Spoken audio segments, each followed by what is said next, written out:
என் ஜனமாகி இஸ்ரவேலை ஆளும் பிரபு உன்னிடத்திலிருந்து புறப்படுவார். அல்லேலூயா. நாம் சிறியவர்கள் அல்ல. பெத்லகேமே, நீ சிறியதல்ல. ஒருவேளை மற்றவர்களின் பார்வையிலே பெத்லகேம் சிறியதா இருந்திருக்கலாம். சவுல் இப்படி சொன்னார், நான் பென்யமீன் கோத்திரத்தான், என்னுடைய குடும்பம் மிகவும் எளியது, சிறியது. ஆனால் அவனைத்தான் தேவன் ராஜாவாக அபிஷேகம் பண்ணினார். சூழ்நிலைகளை வைத்து நீங்கள் உங்களை சிறியதென்று ஒருபோதும் எடை போட்டு விடாதீர்கள். பெத்லகேமே, நீ சிறியதல்ல. பிரபுக்களை ஆளுகிறவர் உன்னிடத்திலிருந்து புறப்படுவார். என்னைக்கு நாம் ரட்சிக்கப்பட்டோமோ அன்றைக்கு கர்த்தராகிய இயேசு கிறிஸ்து நமக்குள் வந்து விட்டார். ஆகவே அவர் நமக்குள் இருப்பதினால், அவர் நம்மோடு இருப்பதினால் நீங்களும் நானும் சிறியதல்ல. ஹல்லேலூயா. எப்பொழுதும் பதித்துக் கொள்ள வேண்டும். நம்முடைய சூழ்நிலைகளை வைத்து நம்மை நாமே அண்டர் எஸ்டிமேட் பண்ணுகிற நிலையிலிருந்து நாம் மாற வேண்டும். நாம் மாற வேண்டும். இந்த வேதம் நம்மை குறித்து என்ன சொல்கிறதோ அதைத்தான் நாம் ஏற்றுக்கொள்ள வேண்டும். அதைத்தான் நாம் பிரதிபலிக்க வேண்டும். அதைத்தான் நாம் சொல்ல வேண்டும். நகரவாசிகள் வியாதிப்பட்டு இருப்பது இல்லை என்றால் இருப்பது இல்லை, அவ்வளவுதான். அது அவருக்கு சொன்னது, இது இவருக்கு சொன்னது, அது அப்ப சொன்னது, இப்ப சொன்னது. பைபிள் வந்து அப்பைக்கும் இப்பைக்கும் கிடையாது, எப்பவுமே இருக்கிற இந்த கர்த்தருடைய வார்த்தை. ஏன்னா அது பொய் சொல்லாது என்று வேதம் சொல்லுகிறது. அது வெறுமையாய் திரும்பாது என்று வேதம் சொல்கிறது. அது அனுப்பின காரியமாய் வாய்க்கும் என்று வேதம் சொல்கிறது. வேதம் வாய்க்கும் என்றால் வாய்க்கும், திரும்பாது என்றால் திரும்பாது. அப்படியே என்றால் அப்படியே, ஆம் என்றால் ஆமேன், ஆம் என்றால் ஆம், ஆமேன் என்றால் ஆமேன். ஹல்லேலூயா. இதுதான் கர்த்தருடைய வார்த்தை. நம்ம கையில கிடைச்ச பெரிய பொக்கிஷம். நம்ம ஒரு பத்திரம் இடம் வாங்கணும்னா அந்த பத்திரத்தை எங்க வச்சிருப்போம்? சிலர் கொண்டு லாக்கர்ல வச்சிருக்காங்க, சிலர் வீட்டுக்குள்ள வச்சிருப்பாங்க. ஏன்னா தொலைந்து போய்விடக் கூடாது. ஆனா உலகத்திலேயே நம்ம ரொம்ப சாதாரண ஹேண்டில் பண்ற ஒரே ஒரு விஷயம் கர்த்தருடைய வார்த்தை. வார்த்தையினால் உலகங்களை உண்டாக்கினவர் ஒரே ஒரு வார்த்தை. என்னால் அவரே வார்த்தையானவர். இந்த வருஷத்துல கடைசியில வந்திருக்கிறோம். இந்த வருஷத்துல என்னோடு தேவன் பேசின வார்த்தைகள், என்னென்ன வாக்கு தத்தங்கள் கொடுத்தார் எடுத்து எழுதுவோம். நீ சிறியதல்ல. நான் இந்த வார்த்தை வந்து ஆண்டவர் பேசினார். நீ சிறியதல்ல. உனக்குள் இருக்கிறவர் பெரியவர். ஆகவே நீ சிறியதல்ல. உலகத்தில் இருக்கிறவரிலும் நமக்குள் இருக்கிறவர் பெரியவர். ஹல்லேலூயா. கர்த்தருடைய வார்த்தைகளை எப்பொழுது நம்ம அக்செப்ட் பண்ணணும், அப்படியே as it is. இது ஒருவேளை ஏசாயா காலத்துல அப்போ பஸ் எல்லாம் கிடையாது, பிளைட் எல்லாம் கிடையாது, அப்போ காலங்கள் வேற. இப்ப கம்ப்யூட்டர் காலம். கம்ப்யூட்டர் காலத்திற்கும் அதே வார்த்தை தான். கட்ட வண்டியில போன காலத்துக்கும் அதே வார்த்தை தான். வார்த்தை மாறாது, வார்த்தை பொய் சொல்லாது. இந்த வருஷத்தின் துவக்கத்திலே ஆண்டவர் என்ன பேசினாலும் பேசுகிற வார்த்தைகளை அசட்டை பண்ணுகிறவர்கள், அதை அலட்சியமாய் நினைக்கிறவர்கள் தான் அதன் பலனை அனுபவிக்காமல் போகிறார்கள். கர்த்தர் ஒரு வார்த்தை பேசுவாரானால் என்கிட்டெல்லாம் பேசுவாரா? இப்படியே பேசி பொழுது போயிடுச்சு. தேவன் பேசுகிறவர். எப்படி பேசுவார், எப்பொழுது பேசுவார், இதெல்லாம் முதல்ல தபால் போட்டுட்டு நான் இன்றைக்கு இத்தனை மணிக்கு வந்து உன்னோடு பேசுவேன் லெட்டர் போட்டுட்டு SMS அனுப்பிட்டு எல்லாம் பேசுகிற ஆண்டவர் அல்ல. திறந்த இருதயமாய் ஆண்டவரே என்னோடு பேசு. யாரை கொண்டும் பேசுவார்? பிழையாமுக்கு வேற வழியில கழுதையின் வாயை திறந்தான். நம்ம கழுத, நம்ம அற்பமாய் நினைக்கிற யாரை கொண்டும் தேவன் பேசுவார். அவர் பேசுகிற தெய்வம், அவர் பேசுகிறவர். ஆதியாகமம் 1ஆம் அதிகாரத்திலிருந்து அவர் பேச ஆரம்பித்தார். ஒழுங்கின்மை, வெறுமை எல்லாம் மாறிற்று. இருள் வெளிச்சமாயிற்று. இருளில் இருக்கிற ஜனங்கள் பெரிய வெளிச்சத்தை கண்டார்கள். இயேசு கிறிஸ்துவின் பிறப்பு, நமக்காக பிறந்தார், நமக்காக மரித்தார், உங்களுக்காகவும் எனக்காகவும் உயிர்த்தார். இயேசு பிறந்தது எனக்காக. அவர் பிறந்திருந்திருக்காவிட்டால் எனக்கு ஏது ரட்சிப்பு, எனக்கு ஏது வாழ்க்கை? என்றைக்கோ முடிந்து போயிருக்கும். இயேசுவும் நம் நம்பிக்கை அல்ல, இயேசுதான் நம் நம்பிக்கை. ஹல்லேலூயா. இல்லையா, நான் இந்த பாதிப்பெல்லாம் சப்போர்ட்டுக்கு ஆண்டவரையும் வச்சுக்குவேன் அப்படின்னு நீங்க சொல்லுகிற ஆளா இருப்பீர்கள் தான் உங்களுக்கு பிரசங்கமும் தேவையில்லை, ஆண்டவரும் தேவையில்லை. உலக மனிதன் அப்படி வாழ்கிறான். கடவுளை தனக்கு சப்போர்ட்டாக வைத்திருக்கிறான். நமக்கு அவர் சப்போர்ட் இல்லைங்க, நமக்கு அஸ்திபாரமே அவர் தான். அஸ்திபாரம் இல்லைன்னா கட்டடம் நிக்காது, ஒரு சின்ன காத்து கூட தாங்காது. அஸ்திபாரம் தான் நமக்கு அவர், அவருடைய வார்த்தை தான் நமக்கு அஸ்திபாரம். ஹல்லேலூயா. தம் கிருபை பெரிதல்லோ. 238 என் ஜீவனிலோ அதே இம்மட்டும் காத்தருளே என்னும் தென்கப்பா கிருபை தாரு. எல்லாரும் பாடுவோம். என்னும் தேவை கிருபை தாருமே தாழ்மையுள்ளவரிடம் தங்கிடும் கிருபை தாழ்மையுள்ளவரிடம் தங்கிடும் கிருபை. எல்லாரும் வாழ்நாளெல்லாம் அது போதுமே சுகமுடன் தந்தலமுறை. வாழ்நாளெல்லாம் அது போதுமே சுகமுடன் தந்தலமுடன் சேவை செய்ய கீழப்பம் சேவை செய்ய கீழை தாருமே தம் கிருபை பெரிதல்லோ என் ஜீவனிலோ ஆயே இம்மட்டும் காத்தருளே என்னும் தேவை கிருபை தாருமே என்னும் தேவை கிருபை நிர்மூலமாகாததும் நிர்மூலமாகாததும் நிற்பாடும் எல்லாம் சொல்லுவோம்.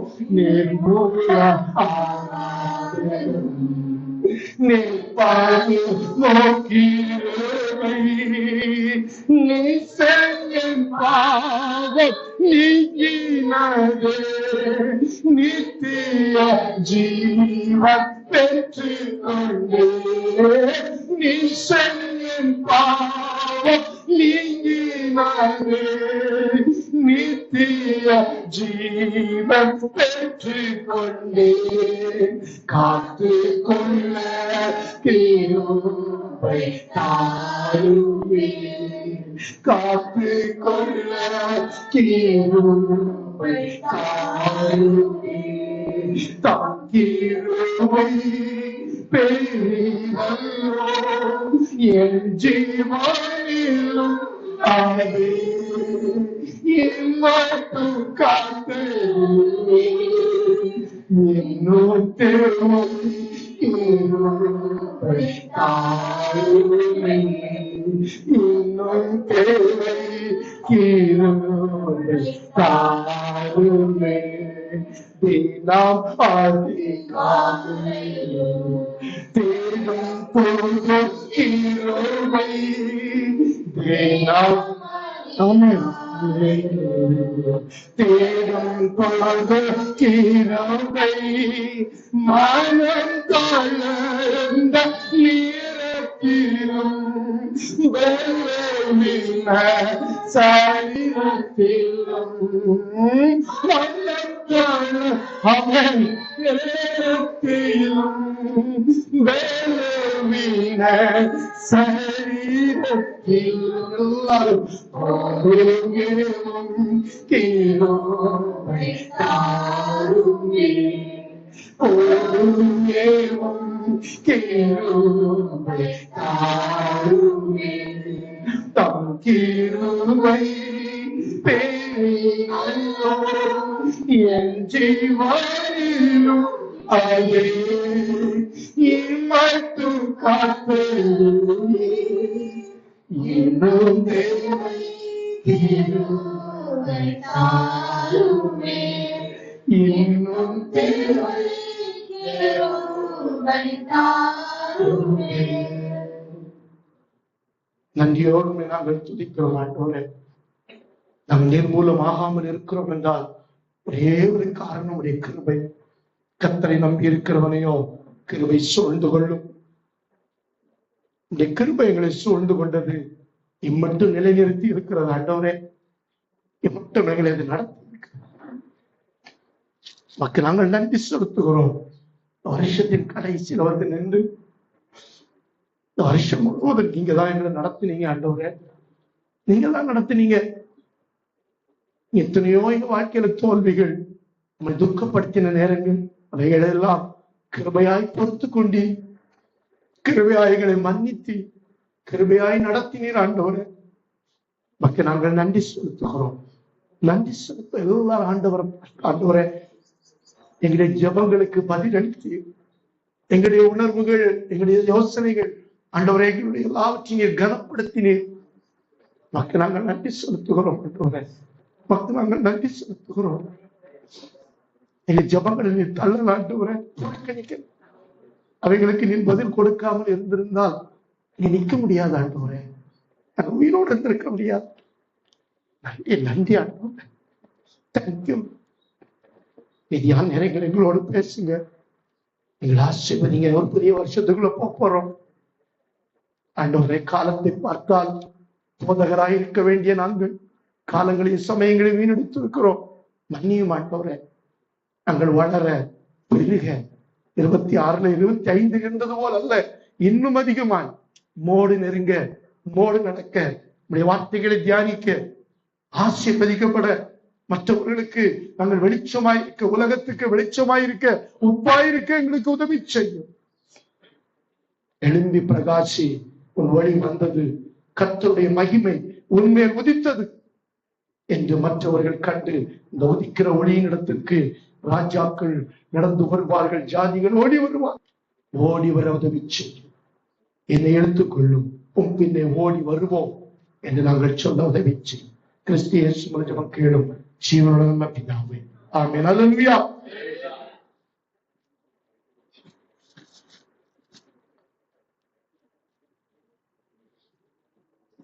ஆண்டவர் எவ்வளவு நல்லவர்.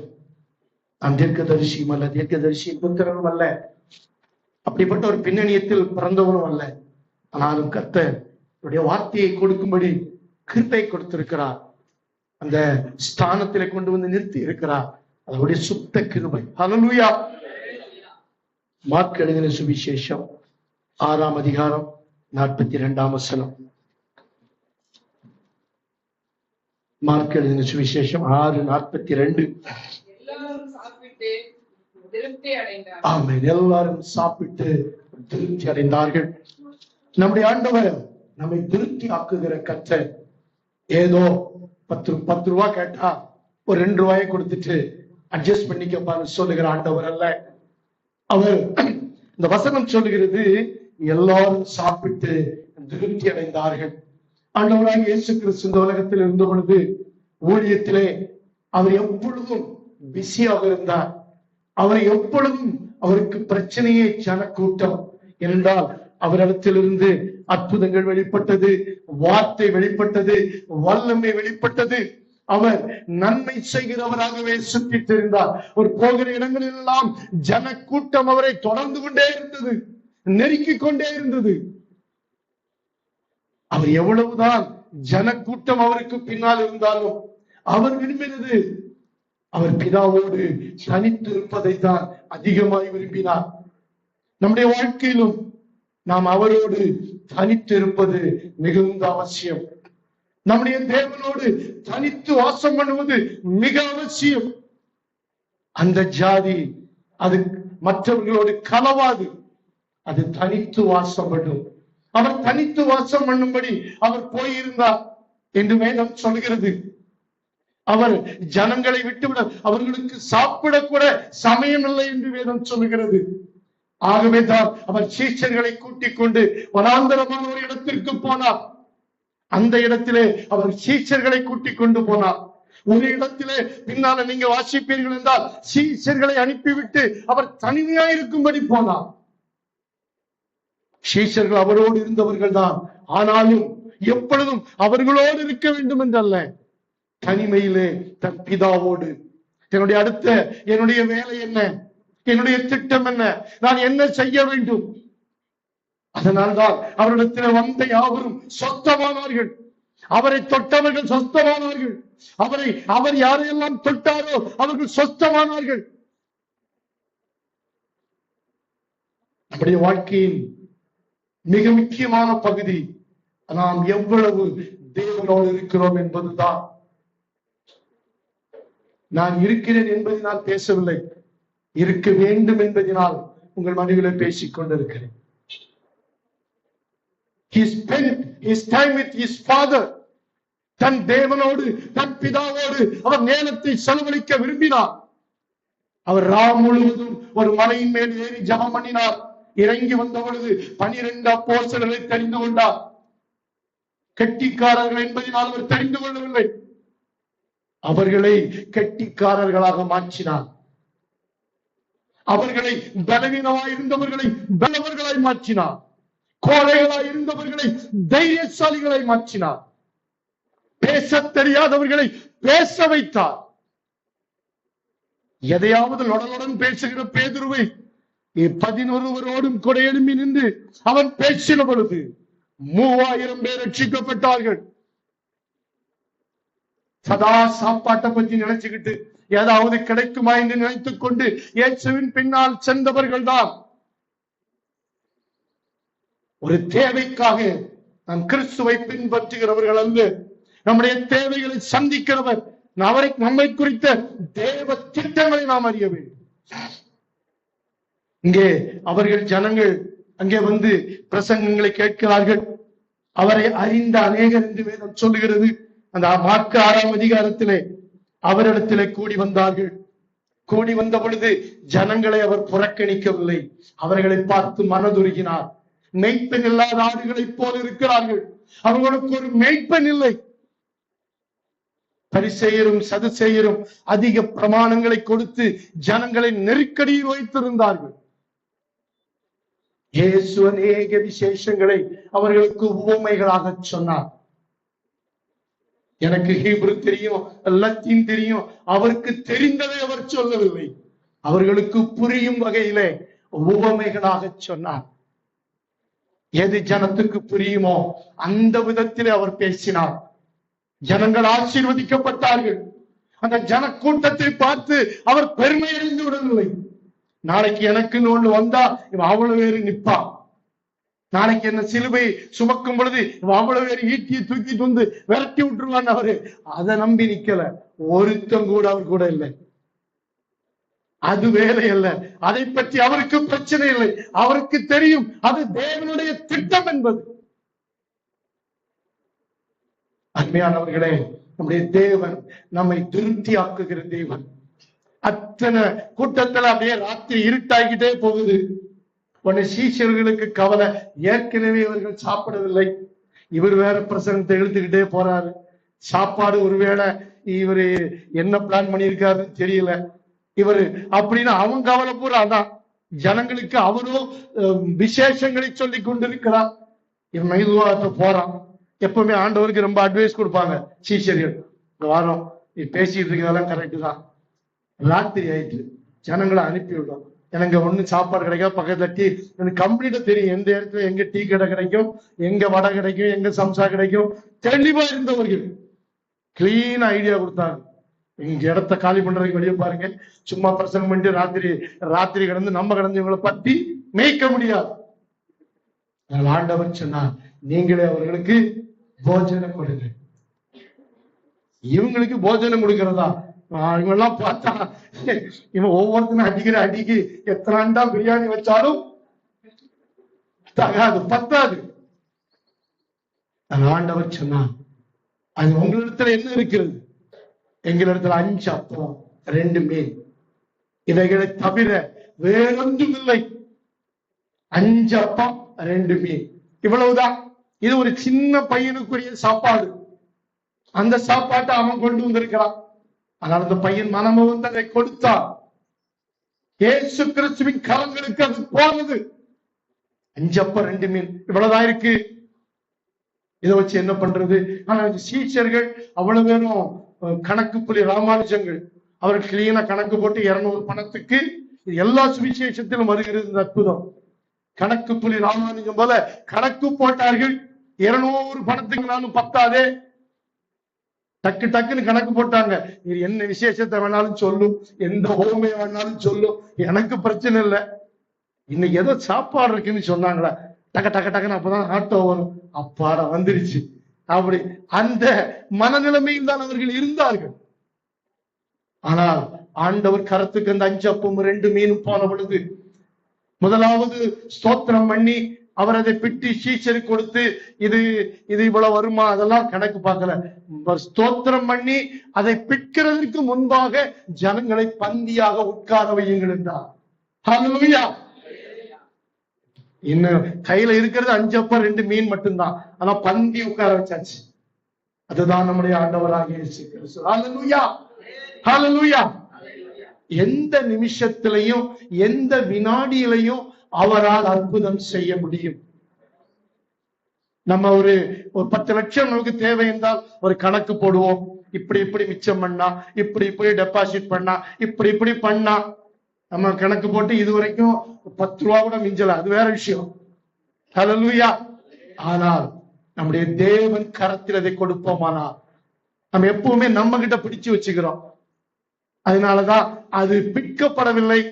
அது நான் பணத்தை பத்தி பேசல, எதையானாலும் பிள்ளைகளையானாலும் அதை அவர் கருத்தில் கொடுத்து விட வேண்டும். என் பிள்ளைய நான் வளர்த்துருவேன், நான் அப்படி செஞ்சிருவேன், நான் எப்படி செஞ்சிருவேன், ஒண்ணும் நம்மால் செய்ய முடியாது. அவர் கரத்தில கொடுக்கும் பொழுது அவர் முதலாவது ஜனங்களை பந்தி இருக்க கட்டளையிட்டார். பின்பு அதை பெற்று சீஷர்களிடத்தில கொடுத்தார். சீஷர்கள் ஜனங்களுக்கு கொடுத்தார்கள். இதுதான் அவருடைய ஹைரார்கி, இதுதான் அவருடைய ஒழுங்கு. இஷ்டத்துக்கு எதையாவது பண்ணுகிறது அல்ல கிறிஸ்தவ வாழ்க்கை ஊழியங்கள். எல்லாவற்றிலும் ஒரு ஒழுங்கை தேவன் வைத்திருக்கிறார். இயேசு கிறிஸ்து எந்த இடத்திலையும் அவர் இப்படி அப்படி செய்யவில்லை. ஏனால் வார்த்தை அவரிடம் இருந்தது, அதை சீஷர்களுக்கு கொடுத்தார். சீஷர்கள் ஜனங்களுக்கு கொடுத்தார்கள். நீதியை 12 கூடை நிறைய எடுத்தார்கள். அங்கே மீதம் உண்டாயிருந்தது. There is no shortage.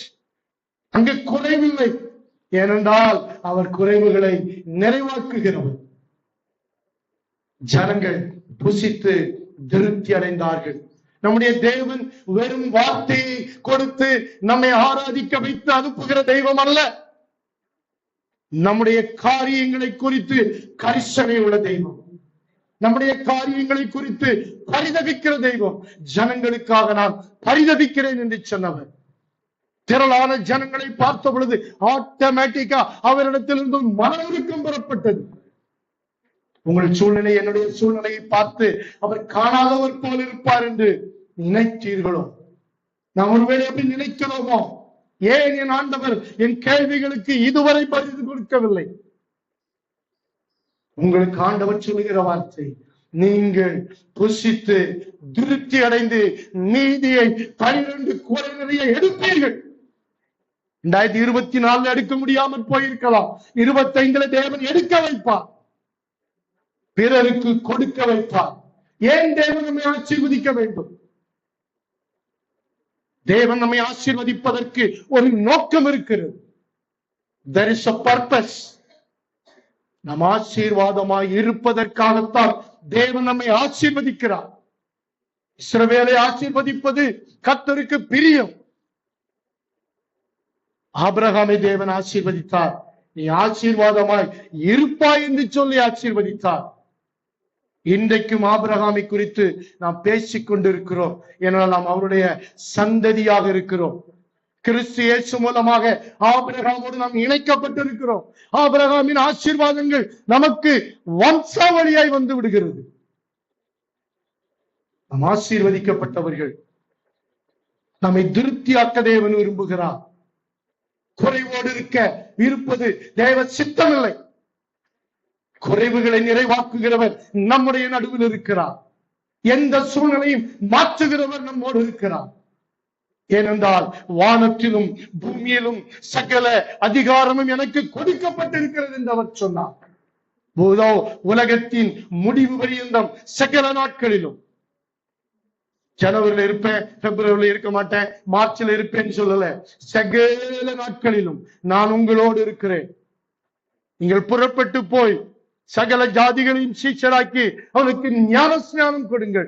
நான் உங்களுக்கு உபதேசித்தவைகளை அவர்களுக்கு உபதேசம் பண்ணுங்கள்.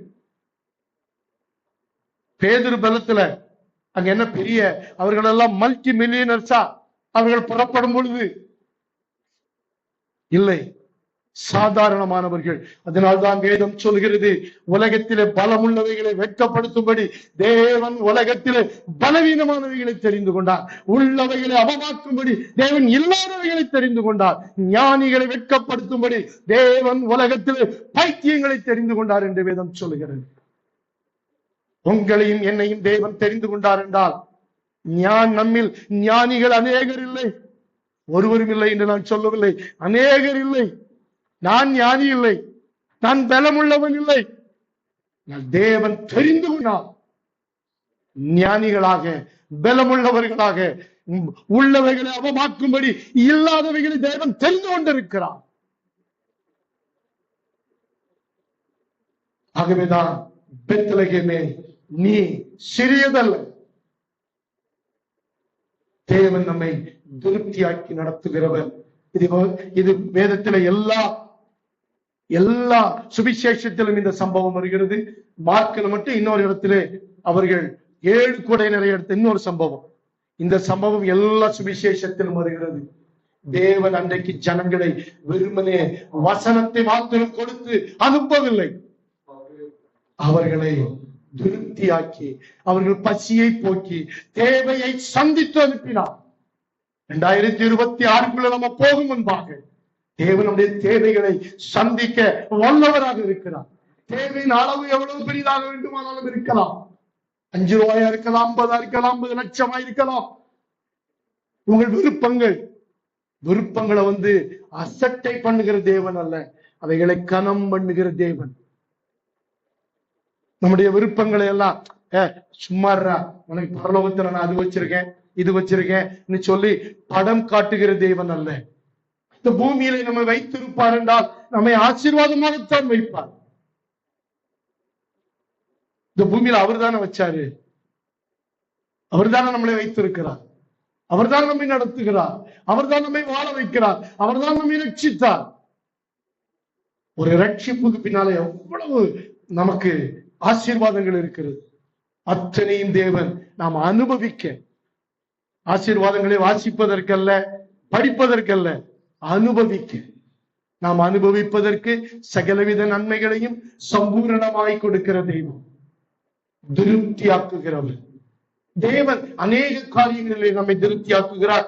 சங்கீதம் 17:15 அதன் பின்பகுதி. சங்கீதம் 17:15.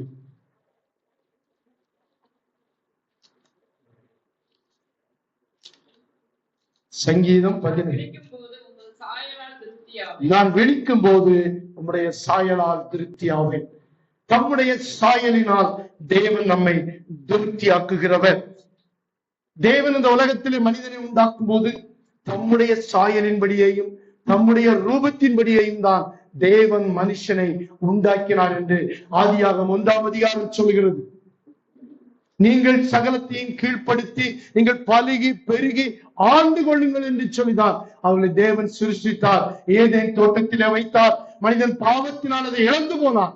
இயேசு கிறிஸ்து சிலுவையிலே அதை நமக்கு மீட்டு கொடுத்திருக்கிறார். ஹல்லேலூயா.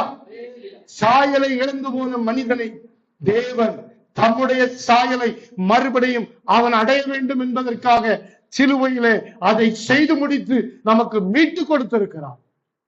ரோமர் 8ஆம் அதிகாரம் 28, 29 சொல்லுகிறது.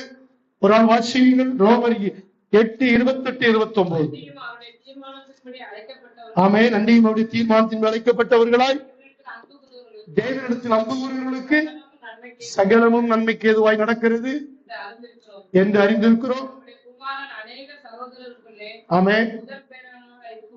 இருக்கும் பொருட்டு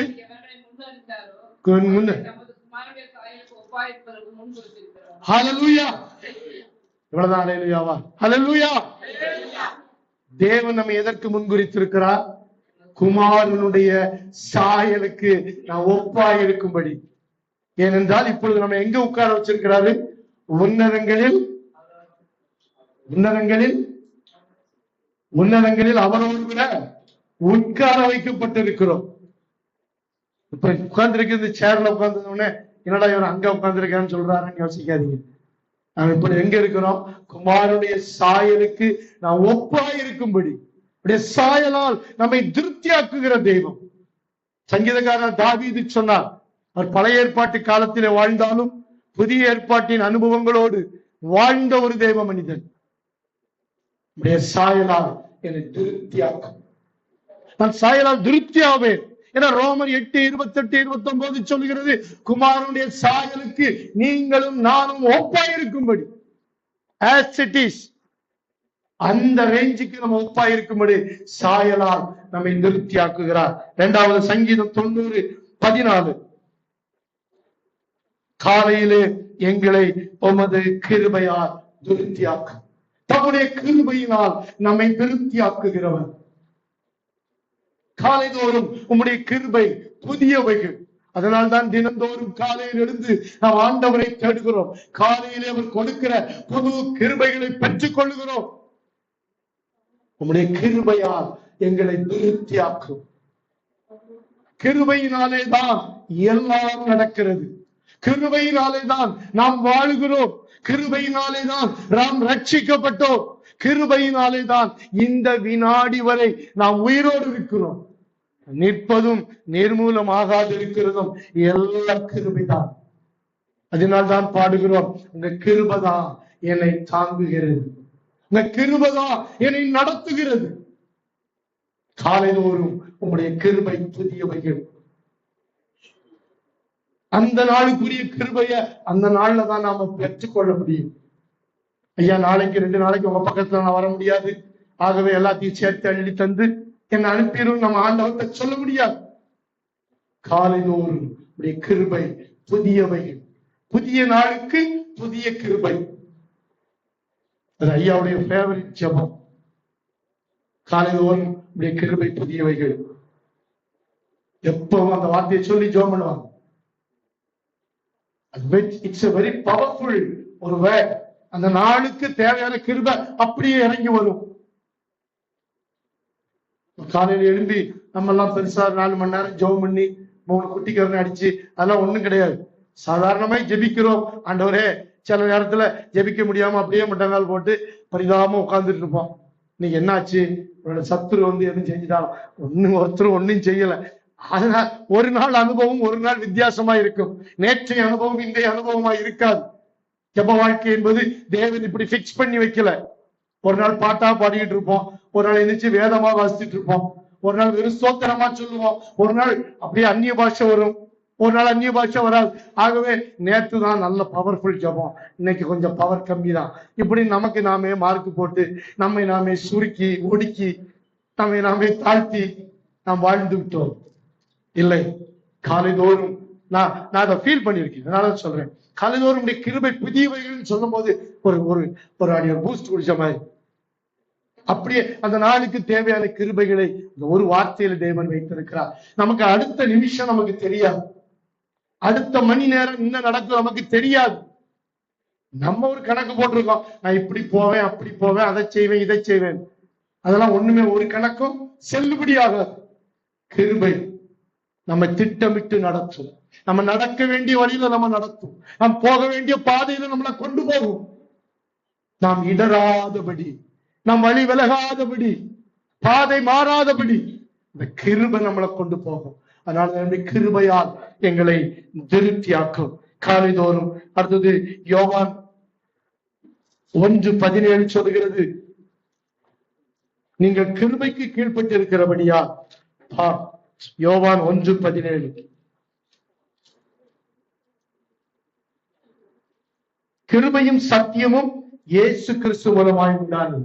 கிருபைங்கிற வார்த்தையே, அந்த கிருபைங்கிறதே கிருபையே இயேசு கிறிஸ்து தான். அது நமக்காக வெளிப்பட்டது. கிருபையும் சத்தியமும், புதிய ஏற்பாட்டின் சத்தியங்கள், புது உடன்படிக்கையின் சத்தியங்கள் இயேசு கிறிஸ்து வந்திருக்காவிட்டால், இன்றைக்கும் ஒருவேளை நாம் யூத மார்க்கத்தை தழுவி இருந்தால் நியாயப்பிரமாணத்தை தான் நாம் பின்பற்றி இருக்க வேண்டும். நம்ம நியாயப்பிரமாணத்தை பின்பற்றி என்னைக்கு கரை சேர வாய்ப்பு ரொம்ப கம்மி. அவர் கிருபையாய் நம்மை இறங்கி ரட்சித்து இம்மட்டும் நடத்தி வருகிறதுனால் நாம் வாழ்ந்து கொண்டிருக்கிறோம். ஹல்லேலூயா.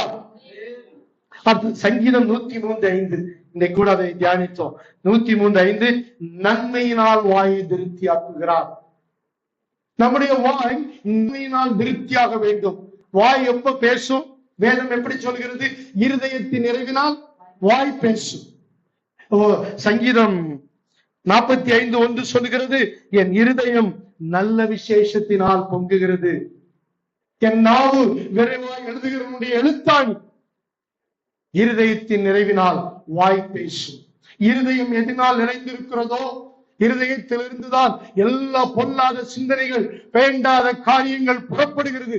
இருதயம் அவருடைய வார்த்தையினால் நிரம்பி இருக்குமானால், நாம் எப்பொழுதெல்லாம் ஒரு சூழ்நிலையை சந்திக்கிறோமோ அப்பொழுதெல்லாம் கர்த்தருடைய வார்த்தை வெளிப்படும். சூலேமித்தியாள் உன்னத பாட்டு இன்றைக்கு அதை எடுத்தோம். அவருடைய இருதயம் தன் நேசரை குறித்த அறிவினால, அவரை குறித்த வர்ணனையினால அது நிரம்பி இருந்தது.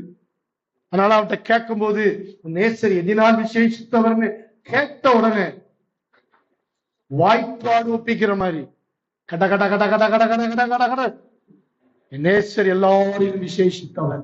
உன்னத பாட்டுல வாசிச்சு பாருங்க.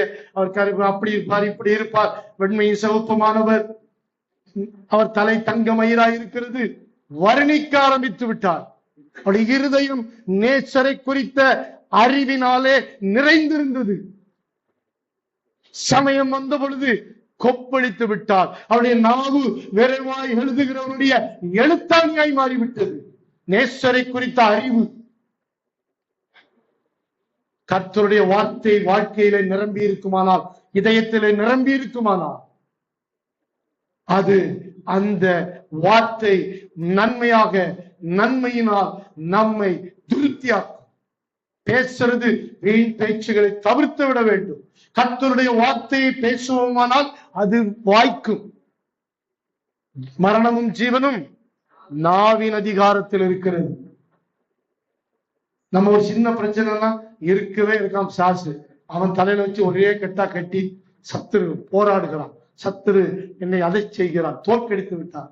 ஒண்ணு கிடையாது. நம்ம பேசின பேச்சு இவன் உருப்பிடுவான்னு நினைக்கிறீங்க? வாய்ப்பே கிடையாது. என் பிள்ளை அவன் உருப்ப, இவன் படிச்சு பாட்ட தொலைச்சா அப்படிம்பாங்க. அப்படிலாம் பேசுவாங்க. அப்படிலாம் பேசவே கூடாது. பிள்ளைகள் கர்த்தரால் போதிக்கப்பட்டிருப்பார்கள். பிள்ளைகளுடைய சமாதானம் பெரிதா இருக்கும். இவ்வளவு பிள்ளைகளை குறிச்சு வாக்குத்தத்தங்களை வைத்துக் கொண்டு பிள்ளைகள் உருப்பட மாட்டாங்க, ஒப்பேற மாட்டாங்க, அவன் படிக்க மாட்டான். என்னது அது? ஒரு போலீஸ்காரர் அப்படிதான் சொன்னார். ஒரு நாள் ஒரு எரும மாடு காணாம போயிடுச்சு. அப்ப கண்டுபிடிச்சாச்சு, அந்த மாட்டை அவுத்து விட்டாங்க. 2 போலீஸ்காரங்க பின்னாலே சுத்திட்டு வந்தாங்க. யார் வீட்டுக்கு போதோ அதை வச்சு இவர் மாடு என்று அதை தீர்மானிப்பதற்காக அந்த போலீஸ்காரர் சொன்னார்.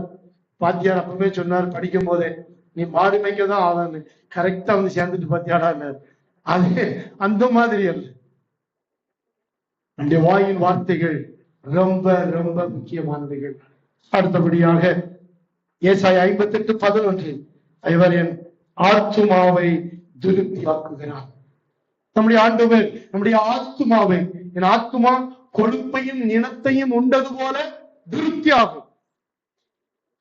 ஒரு கஞ்சி குடிக்கிறதுக்கும் பிரியாணி சாப்பிடுறதுக்கும் சூப்பர் அப்படின்னு சொல்லுவாங்கல்ல, அந்த மாதிரி ஆத்துமா நினத்தையும் கொழுப்பையும் உண்டது போல திருப்தியாகும். ஆத்துமாவை திருப்தியாக்குகிறார். என ஆத்துமா அறிவில்லாமல் இருப்பது நல்லதல்ல என்று வேதம் சொல்கிறது. என் ஆத்துமாவிலே பலன் தந்து என்னை தைரியப்படுத்தினீர் என்று சங்கீதக்காரன் சொல்கிறார்.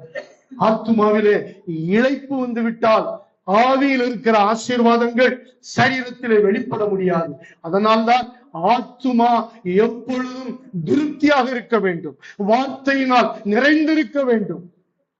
நம்முடைய ஆவியில் இருக்கிற ஆசீர்வாதங்கள் சரீரத்திலே வெளிப்பட வேண்டுமானால் ஆத்துமா நிலத்தையும் கொழுப்பையும் உண்டது போல செழுமையும் கொழுமையுமாயிருக்க வேண்டும். அப்படிப்பட்ட கிருபை, அது எல்லாம் வேர்ட் ஆஃப் காட். எந்த அளவுக்கு தேவனோடு நேரம் செலவழிக்கிறோமோ அதிலிருந்துதான் அது வருகிறது. அடுத்தபடியாக நீடித்த நாட்களால், சங்கீதம் 91:16, நீடித்த நாட்களால் நம்மை திருப்தியாக்குகிற தேவன். நீடித்த நாட்கள், தேவன் நீடித்த நாட்களால் கர்த்தர் உத்தமர் என்றும் கண்மலையாகி அவரிடத்திலே அநீதி இல்லை என்றும் விளங்க பண்ணும்படிக்கு அவர்கள் முதிர் வயதிலும் கனி தந்து புஷ்டியும் பசுமையுமாயிருப்பார்கள் என்று வேதம் சொல்கிறது. நம்மை நீடித்த நாட்களால் திருப்தியாக்குகிற தெய்வம்.